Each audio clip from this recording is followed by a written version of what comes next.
जिस व्यक्ति ने उत्तर प्रदेश को 1150 से अधिक दंगे दिए हो, हिंदुओं को कटवाया हो, मरवाया हो, उनकी प्रॉपर्टी पे कब्जा करवाया हो, उससे हमें हिंदू होने का सर्टिफिकेट लेने की जरूरत नहीं है। पूरी दुनिया जानती है पश्चिमी उत्तर प्रदेश किस तरह से दंगों में जला था।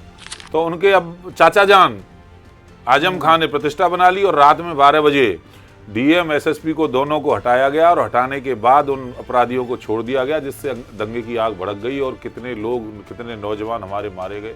जो भेद करते हैं, हिंदू की बेटी यदि 12th पास करेगी तो कुछ नहीं मिलेगा, मुसलमान की बेटी पास करेगी तो 30,000 रुपए देगी। अखिलेश यादव की सरकार ये देखा है इस उत्तर प्रदेश ने। अखिलेश यादव मुस्लिम तुष्टीकरण की नीति अपनाते हैं। अखिलेश यादव ने वही किया जो औरंगजेब ने अपने पिताजी के साथ व्यवहार किया था, वही मुलायम सिंह के साथ अखिलेश यादव। दावा तो राहुल गांधी वही करते हैं जो पाकिस्तान की सरकार करती है। जो भाषा पाकिस्तान के मंत्री बोलते हैं, जो भाषा पाकिस्तान के सेनाध्यक्ष बोलते हैं, वहाँ के जनरल्स बोलते हैं, वही स्क्रिप्ट राहुल गांधी भी बोलते हैं जी। फर्जी केसों में फंसवाना, उनको जेल भिजवाना, उनका उत्पीड़न करना, भ्रष्टाचार करना, बेईमानी करना, जमीनों पर अवैध कब्जे करना, पूरा परिवार।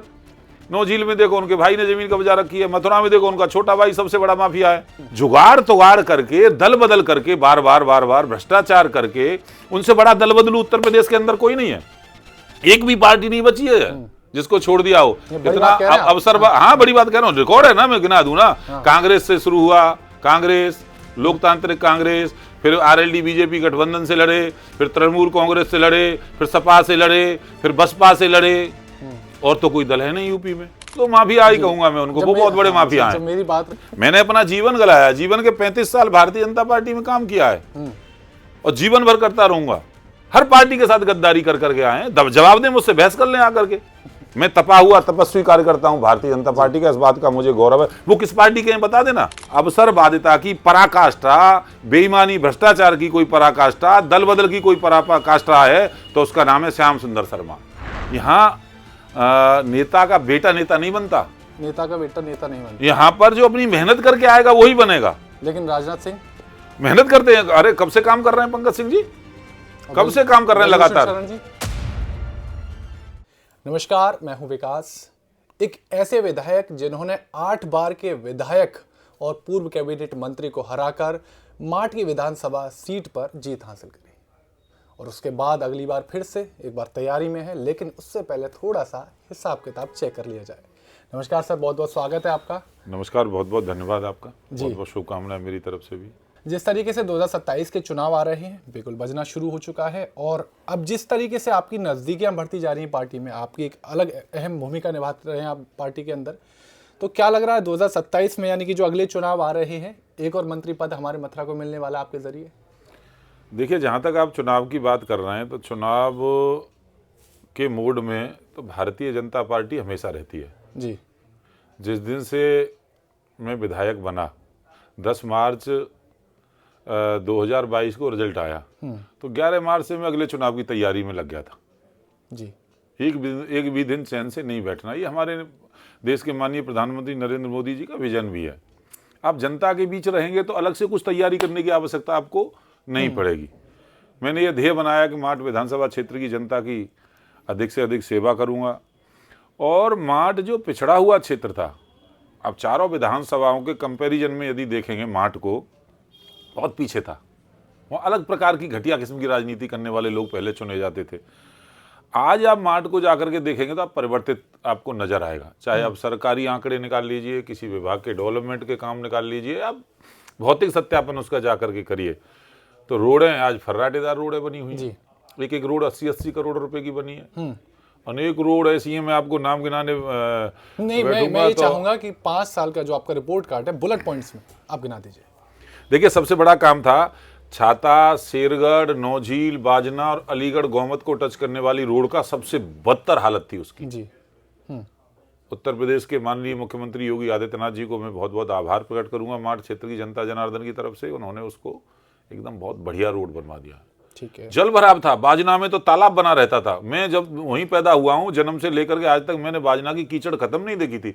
और आज देखिए सीसी रोड ऐसी फर्राटेदार है, दौड़ते हुए हम लोग चले जाते लेकिन हैं। इस बार भी लेकिन स्थिति तो बड़ी खराब हो गई थी, बाढ़ के जब हालात बने बीच में। वो तत्काल की स्थिति है। बाढ़ आती है तो प्राकृतिक प्रकोप है, आंधी आ जाए, तूफान आ जाए, वर्षा अधिक हो जाए, सूखा पड़ जाए, नदियों में बाढ़ आ जाए, तो ये प्राकृतिक चीज है। उससे जूझने के लिए भी हमारे पास सिस्टम था। हम लड़ रहे थे, लगातार गांव में जा रहे थे। कोई ऐसा गांव नहीं था जो बाढ़ में डूबा हुआ हो जहां हम नहीं पहुंच पाए हो, जहां सरकारी मदद नहीं पहुंच पाई हो, और उसको हमने ठीक से टैकल भी किया। दूसरी बात कहूंगा, नौझील से रायपुर रोड कभी नहीं बनी थी। चुनाव के समय धरने पे बैठे थे लोग, ऐसे ऐसे नेता चुनाव लड़ रहे तो कह रहे थे हम अपनी जेब से बनवा देंगे। तो मैंने कहा भाई मैं तो इतने बड़े घर से पैदा हुआ नहीं हूँ, गरीब घर का बेटा हूं, मैं तो बनवा नहीं सकता, पर इतना जरूर विश्वास दिलवाऊंगा कि मैं विधायक बनूं या ना बनूं, वो रोड जरूर बन जाएगा। तो वो आज रोड बन गया है जी।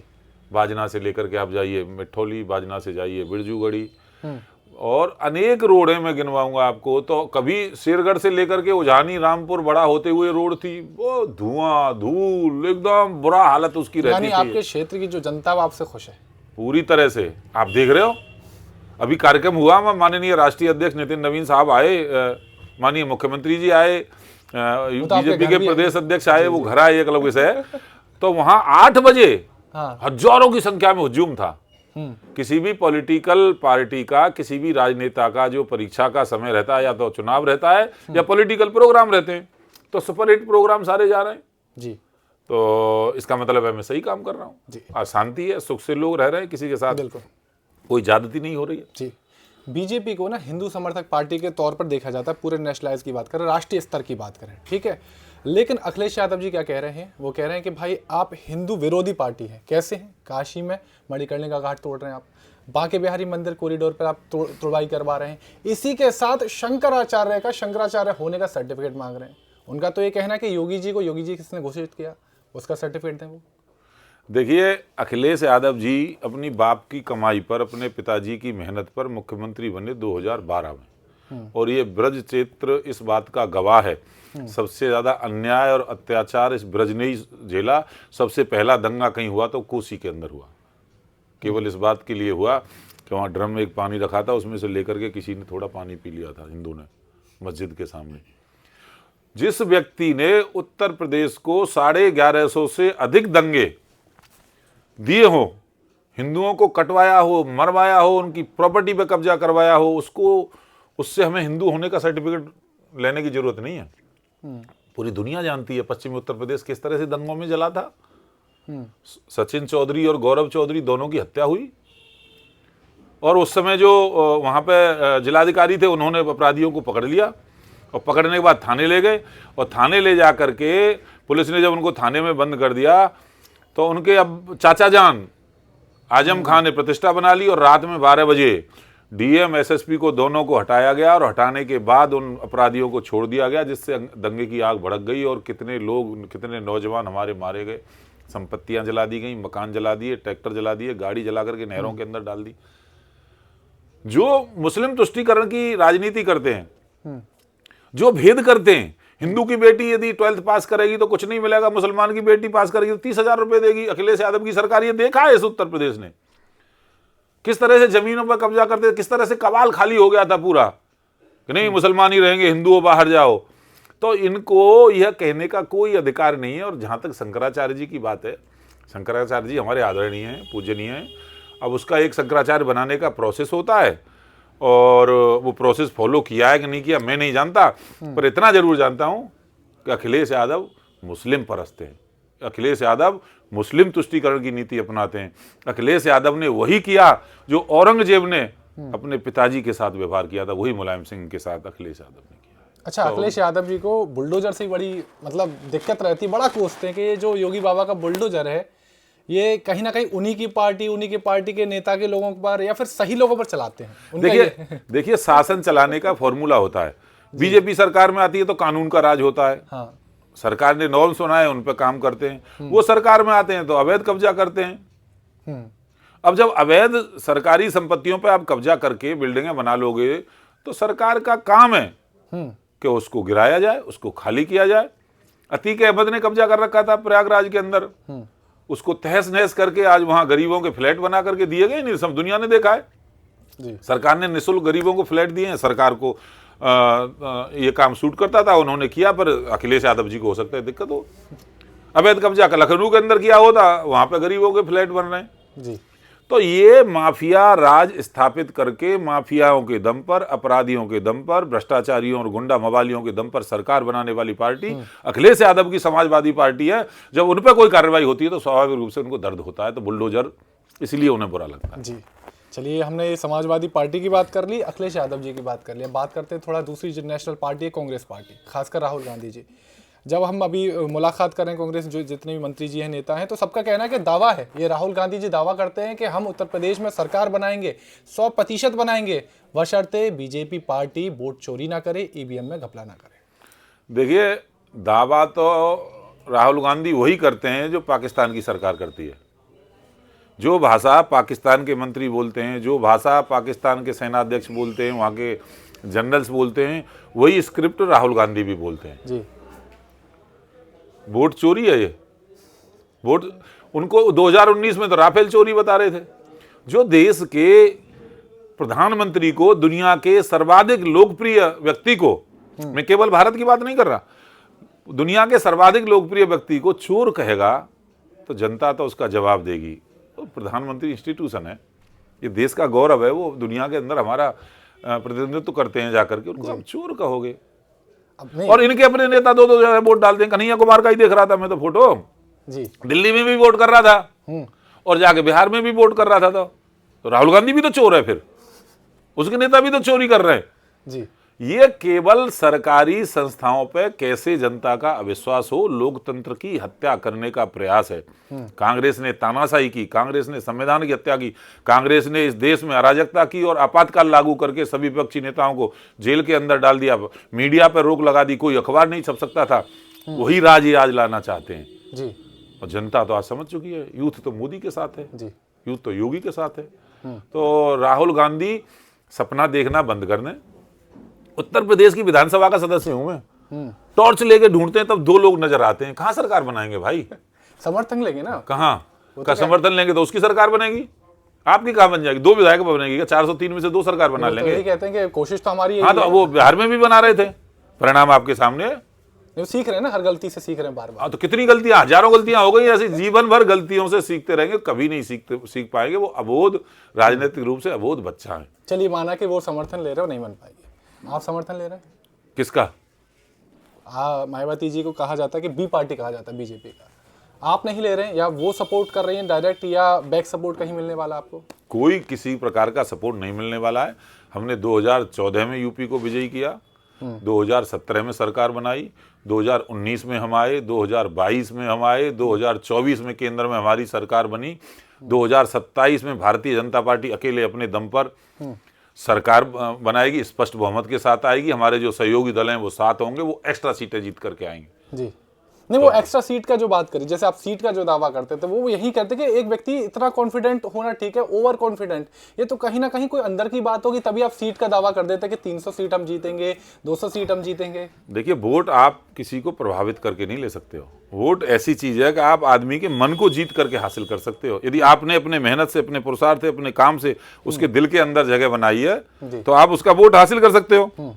योगी जी की सरकार, मोदी जी की सरकार काम कर रही है और गरीबों का दिल जीत रही है, तो हमको पता है ना, हम 24 घंटे जनता के बीच में रहते हैं कि क्या होने वाला है, क्या परिणाम होने वाला है। तो नहीं, देखो, दिल तो आप भी जीत रहे पार्टी का कहीं ना कहीं, और योगी जी आए हैं, निवास स्थान पर आ रहे हैं, पार्टी में एक अलग जगह बन रही है, मंत्री पद के लिए भी शायद लोग विचार कर रहे हैं, जनता चाह रही है कि मथुरा को एक और मंत्री पद मिले। तो मथुरा को लेकर विजन क्या है बीजेपी पार्टी का, योगी सरकार का क्या विजन है, और आपकी क्या सहभागिता है? देखिए, ब्रज क्षेत्र दुनिया में ऐसी भूमि है कि सनातनी दुनिया के किसी देश में रहता होगा, उसके मन में एक सपना, एक कल्पना ये रहती है, एक बार जा करके वृंदावन की भूमि को, ब्रज की भूमि को माथे से लगा करके अपने आप को धन्य कर लूं। और इसकी हालत खराब थी। 2017 के बाद, योगी जी की सरकार बनने के बाद यहाँ पे काम होने शुरू किए और आज आप देख रहे हो किस तरह से पूरे ब्रज का, संपूर्ण ब्रज का विकास हो रहा है। ब्रज विकास परिषद के माध्यम से हो रहा है, सारे विभाग कर रहे हैं, घाटों का निर्माण हो रहा है, जगह जगह रोड्स बन रहे हैं, 4 लेन रोड बन रहे हैं। अभी आप देखोगे तो मेरे ही विधानसभा क्षेत्र में बहुत बड़ा काम हुआ है, यमुना एक्सप्रेस वे से लेकर के पागल बाबा तक 4 लेन रोड का निर्माण हमने ही कराया है। मेरे विधायक बनने के बाद उसका सब स्वीकृति हुई और निर्माण हुआ है। वृंदावन की जो कल्पना दुनिया के अंदर सनातनियों के मन में रहती है, वो वृंदावन उस स्वरूप में आए। ब्रज की जो कल्पना रहती है कि भगवान कृष्ण के समय पर कैसा कृष्णकालीन ब्रज था, वो उस स्वरूप में कैसे आए, इसकी चिंता करके योजना बनाकर उस पर क्रियान्वयन कर रहे हैं और उसमें बहुत तेजी के साथ हम लोग आगे बढ़ रहे हैं। जी, ये आपने विजन बता दिया और आपने बता दिया कि आप जीतने वाले हैं, ठीक है। 8 बार के विधायक रहे श्याम सुंदर शर्मा जी, दबदबा एक लगा है ना, कद्दावर नेता रहे, वो भी तैयारी कर रहे हैं। तो क्या फर्क रहने वाला उनकी तैयारी में और आपकी तैयारी में? देखिए, जो 8 बार लगातार चुनाव जीतता गया, उसने क्षेत्र को दिया क्या? उसने अपना पॉलिटिकल कद, बहुत बड़ी बात होती है जी 8 बार जीतना, मैं बता रहा हूं। 40 साल करीब मान के तो चलिए ना। हाँ, लगभग 8 बार जीतने के बाद उनको तो उत्तर प्रदेश का सर्वमान्य नेता हो जाना चाहिए था। वो बाढ़ से ही बाहर नहीं निकल पाए। लोगों को फर्जी केसों में फंसवाना, उनको जेल भिजवाना, उनका उत्पीड़न करना, भ्रष्टाचार करना, बेईमानी करना, जमीनों पर अवैध कब्जे करना, पूरा परिवार। नौझील में देखो उनके भाई ने जमीन कब्जा रखी है, मथुरा में देखो उनका छोटा भाई सबसे बड़ा माफिया है, उनके भतीजे खुद सब तो जमीनों पर कब्जा करने लगे रहे। जुगाड़ तुगाड़ करके, दल बदल करके, बार बार भ्रष्टाचार करके, उनसे बड़ा दल बदलू उत्तर प्रदेश के अंदर कोई नहीं है। एक भी पार्टी नहीं बची है जिसको छोड़ दिया हो। इतना अवसर, हाँ बड़ी बात कह रहा हूँ, रिकॉर्ड है ना, मैं गिना दूं ना। कांग्रेस से शुरू हुआ, कांग्रेस, लोकतांत्रिक कांग्रेस, फिर आरएलडी बीजेपी गठबंधन से लड़े, फिर तृणमूल कांग्रेस से लड़े, फिर सपा से लड़े, फिर बसपा से लड़े, और तो कोई दल है नहीं यूपी में। ये बीजेपी है क्या पता? वो एक बार बीजेपी और आरएलडी का समर्थन लिया था। हाँ। 2002 में। अपने दम पे कभी चुनाव नहीं जीते, अपने दम पे कभी चुनाव नहीं जीते। कभी न कभी किसी न किसी दल का समर्थन लेकर के चुनाव जीते हैं, जो ज्यादा लोकप्रिय बनते हैं। और जो मार्ट विकास के रास्ते पे जाना चाहिए था, बार बार जीतने के बाद स्थायित्व के साथ काम होने चाहिए थे, वो कब्रगाह बन गया। मार्ट को बर्बाद किया, वहां के विकास को रोका, वहां के नौजवानों के भविष्य को बर्बाद किया। केवल तिकड़म करके गांव में पार्टी बंदी करके एक पार्टी को जोड़ के रखना है और दल बदल करके, अवसरवादिता करके, एक दूसरे दल से समर्थन लेकर के विधायक बनना, यही लक्ष्य था जी। मैं डे 1 से क्षेत्र का विकास कर रहा हूं। वो डे 1 से अगले चुनाव को मैं कैसे लोगों को धड़ा के, धमका के, प्रलोभन से जोड़ा जाए, ये काम करते थे। तो मार्ट तो बर्बाद था, आज मार्ट विकास की ओर दौड़ रहा है। तो माफिया ही कहूंगा मैं उनको, वो बहुत बड़े माफिया हैं। जब मेरी बात रही, जब मैंने खुद उनका इंटरव्यू किया था, उन्होंने कहा था कि जो जीते हैं आप, जो राजेश चौधरी जो जीते हैं, सिर्फ और सिर्फ कहीं ना कहीं कारण है मोदी लहर का या योगी लहर का। उनका कोई व्यक्तित्व क्या या उनकी कोई भूमिका नहीं रही। तो वो खुद अपने आप में दल बदलू है ना। जो व्यक्ति जैसा चश्मा पहलेगा वैसे ही नजर आएगा ना। मैंने अपना जीवन गलाया, जीवन के 35 साल भारतीय जनता पार्टी में काम किया है और जीवन भर करता रहूंगा। मैंने दल बदल नहीं किया, मैंने किसी पार्टी के साथ गद्दारी नहीं की। किसको धोखा देने से छोड़ा है? हर पार्टी के साथ गद्दारी कर करके आए हैं। जवाब दें, मुझसे बहस कर लें आकर के। मैं तपा हुआ तपस्वी कार्यकर्ता हूं भारतीय जनता पार्टी का, इस बात का मुझे गौरव है। वो किस पार्टी के हैं बता देना। नहीं बिल्कुल। किसके साथ धोखा नहीं किया, किसके साथ झूठ फरेब बेईमानी की राजनीति नहीं की। ये तो वो व्यक्ति हैं, कल्याण सिंह की सरकार में थे, रातों रात तख्ता पलट करके और जाकर के जगदम्बिका पाल के साथ शपथ ले ली थी और फिर अगले दिन फिर जाकर के ले ली थी। अरे भैया, अवसरवादिता की पराकाष्ठा, बेईमानी भ्रष्टाचार की कोई पराकाष्ठा, दल बदल की कोई पराकाष्ठा है तो उसका नाम है श्याम सुंदर शर्मा। चलिए, बीजेपी पार्टी की अगर हम बात करें तो बीजेपी पार्टी इंटरनल कैसी है? इंटरनल भारतीय जनता पार्टी कार्यकर्ता बेस पार्टी है, कैडर बेस पार्टी है। इसमें बूथ अध्यक्ष से लेकर के और केंद्रीय मंत्री बन जाता है आदमी। सबसे छोटी इकाई है बूथ, और बूथ अध्यक्ष राष्ट्रीय अध्यक्ष भी बन सकता है। आपने देखा, यहां नेता का बेटा नेता नहीं बनता, नेता का बेटा नेता नहीं बनता। यहां पर जो अपनी मेहनत करके आएगा वही बनेगा। लेकिन राजनाथ सिंह मेहनत करते हैं। अरे कब से काम कर रहे हैं पंकज सिंह जी, कब से काम कर रहे हैं लगातार। ब्रजभूषण शरण जी, उनके बेटे भी काम कर रहे हैं। दूसरी तीसरी बार विधायक बना है, वो पहली बार थोड़ा ना बना है जी, पहली बार नहीं बना। आप मतलब परिवारवाद आप नहीं मानते? नहीं, जब मान लो किसी नेता का बेटा काम करके अपनी मेहनत पे आगे आ रहा है तो वो आएगा। अब पाप नहीं है कि आप बिल्कुल ही ब्रेक लगा दोगे। हाँ, कांग्रेस में कभी कोई कल्पना कर सकता है कि राहुल गांधी और नेहरू परिवार के अलावा कोई नेता बन जाएगा? वो कहते हैं ना, इस समाजवादी पार्टी में कोई कल्पना कर सकता है कि मुलायम सिंह यादव जी के परिवार के अलावा कोई दूसरा नेता बन जाएगा? बसपा में कोई कल्पना कर सकता है कि मायावती जी के परिवार के अलावा कोई दूसरा बन जाएगा? भारतीय जनता पार्टी में यह संभव है। भारतीय जनता पार्टी कार्यकर्ताओं की पार्टी है, कौन कहां पहुंच जाएगा इसकी कल्पना नहीं कर सकते। अब आपको पता है प्रधानमंत्री नरेंद्र मोदी, उनके बाद कौन बनेगा? कोई कार्यकर्ता ही बनेगा, जो अपने मेहनत काम कर रहा होगा वो बनेगा। नड्डा जी के बाद कौन अध्यक्ष बनेगा, किसी को पता थी क्या? एक सामान्य कार्यकर्ता को बना दिया प्रदेश अध्यक्ष। देखो, सामान्य कार्यकर्ता 7 बार लोकसभा का चुनाव जीते हुए व्यक्ति को बनाया जी, किसी नेता के बेटे को तो बनाया नहीं है। बिल्कुल। तो की पोस्ट जितनी भी हैं, जितने भी महत्वपूर्ण पद हैं, सब पे कार्यकर्ता आएंगे, चाहे देश का राष्ट्रपति हो, चाहे देश का प्रधानमंत्री हो, चाहे देश का उपराष्ट्रपति हो, चाहे मुख्यमंत्री हो। अब मोहन यादव जी सामान्य कार्यकर्ता, भजन लाल जी सामान्य कार्यकर्ता, प्रमोद सावंत जी सामान्य कार्यकर्ता, उड़ीसा के मुख्यमंत्री जी सामान्य कार्यकर्ता, हरियाणा के मुख्यमंत्री जी सामान्य कार्यकर्ता। इससे बड़ा और उदाहरण क्या हो सकता है? तो ये कैडर बेस्ड पार्टी है और कार्यकर्ताओं का भविष्य इसी में सुरक्षित है। मैं तो सबसे अपील करूंगा कि आइए नौजवानों, जो राजनीति में अपना भविष्य बनाना चाहते हो, भारतीय जनता पार्टी से जुड़िए, यहीं आगे बढ़ा जा सकता है। चलिए ठीक है। यूपी सरकार, योगी आदित्यनाथ काम कर रहे हैं, बहुत सारे काम किए हैं, ठीक है, और तारीफ भी करते हैं। बाकी अपोजिट पार्टी भी कहीं ना कहीं जिक्र करती है, लेकिन कमियां जो हैं खासकर जो अभी तक नहीं सुधर पा रही। इतना बड़ा नौजवान यूपी में है ना, वो पूरे उत्तर प्रदेश में है, लेकिन अगर हम बात करें आरओ, एआरओ और यूपी पुलिस भर्ती परीक्षा, जब भी ऐसे कहीं नौजवानों के विश्वास जीतने की बात आती है, वहीं कहीं ना कहीं गड़बड़ क्यों हो जाती है? देखिए, सरकारें पहले भी थी, भर्तियां पहले भी होती थी। एक लिस्ट चाचा के यहाँ से आती थी, उसका रेट निर्धारित था कितने पैसे में लिस्ट में नाम आएगा। एक भतीजा के यहाँ से आती थी, दूसरा भाई के यहाँ से आती थी। केवल यादव फैमिली के लोगों को प्रभावित करके, धन वसूली करके वो लोग नौकरी लगाने का काम करते थे। ये मैं नहीं कह रहा, ये हाईकोर्ट ने कहा, ये हाईकोर्ट का वो है जब ये एग्जाम कैंसिल हुए। आज मैं दावे के साथ कहता हूं, कोई भ्रष्टाचार का आरोप किसी प्रकार की भर्ती में नहीं लगा सकता। जहां जरा सी भी गड़बड़ नजर आती है तो तुरंत कैंसिल करके दोबारा कराते हैं हम।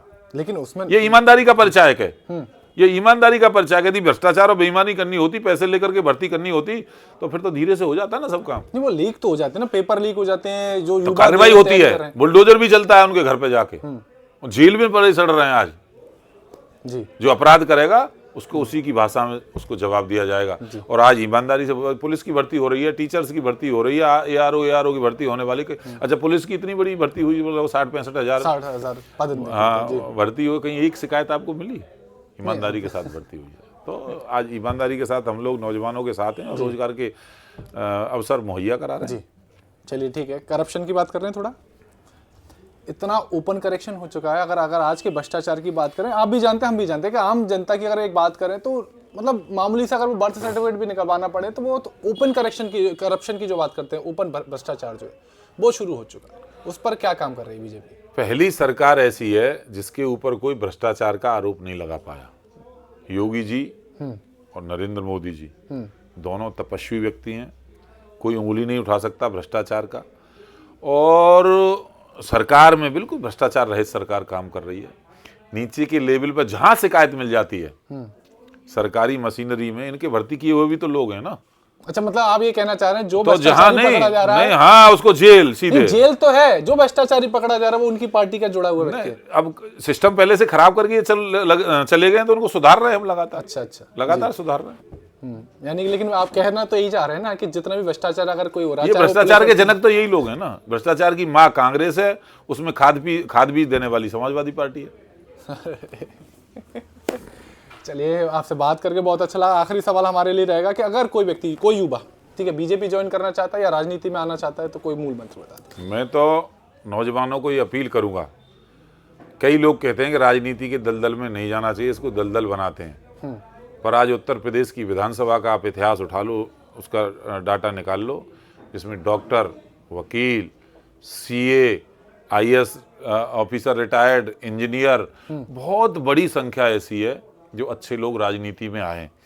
कालांतर में देखेंगे तो माफियाओं की विधानसभा कहा जाता था, आज एक मॉडल ये विधानसभा बन के आई है। तो मैं अपील है नौजवानों से कि आप अच्छे लोग जब तक राजनीति में नहीं आएंगे तब तक राजनीति में जो गंदे लोग आ गए उनको दूर नहीं किया जा सकता है। सभी लोग आएँ, भारतीय जनता पार्टी से जुड़ें, और सबसे महत्वपूर्ण काम राजनीति करना ही है। इसमें आप आओगे तो देश निश्चित रूप से विकास के आगे बढ़ेगा। मेरी सबसे अपील है कि जुड़िए। चलिए, हमसे बात करने के लिए, हमें समय देने के लिए बहुत बहुत धन्यवाद। नमस्कार। तो ये थे राजेश चौधरी, मांड विधानसभा क्षेत्र से विधायक, और अगली बार पूरी तैयारी में है और देखते हैं कि प्रदेश की जनता, राज्य की जनता और इनके क्षेत्र की जनता किस तरीके से इस पार्टी को और राजेश चौधरी जी को समर्थन देती है। नमस्कार।